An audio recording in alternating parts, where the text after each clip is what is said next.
L'association Tego a repris l'activité sociale qui était assurée par l'AGPM et le GMPA, les associations souscriptrices originelles, parce qu'un besoin d'action sociale et d'accompagnement s'est très rapidement imposé autour du traitement du sinistre par l'assureur.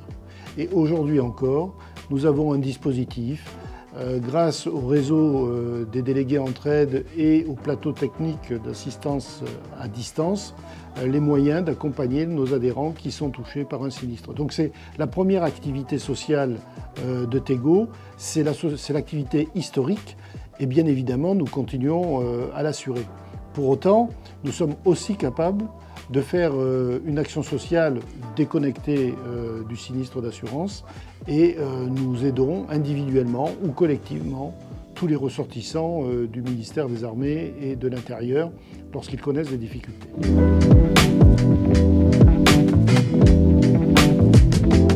Nous aidons, grâce à des aides financières, individuellement ceux qui sont touchés par la difficulté, quelle que soit la nature de cette difficulté, qu'il s'agisse de handicap, de maladie, d'accident, de surendettement, peu importe. On a affaire à des foyers qui sont fragilisés et donc on intervient de manière individuelle grâce à des dossiers et grâce à l'activité d'une commission du Fonds social qui examine ces situations et qui accorde les secours nécessaires.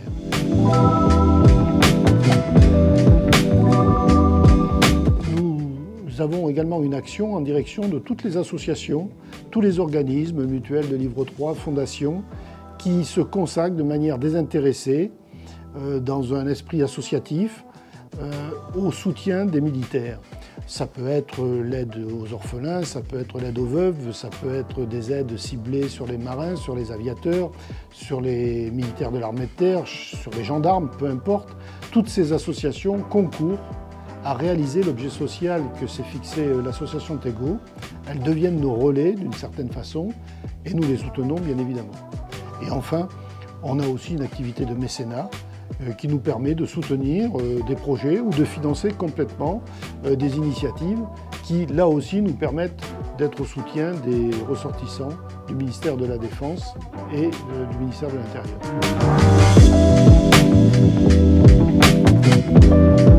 L'association Tego apporte à tous ses partenaires avec qui elle est liée par convention, avec toutes les associations, les mutuelles de livre 3, les fondations avec qui elle travaille, elle assure à l'ensemble de ces organismes la capacité de structurer des politiques sociales dans la durée et de pouvoir répondre à des demandes qui réclament une pérennité dans l'action, typiquement à l'égard des orphelins et à la façon dont on peut prendre en charge des familles durablement fragilisées. Donc Tego donne de la résilience à toutes ces associations et leur permet d'avoir des politiques sur le long terme.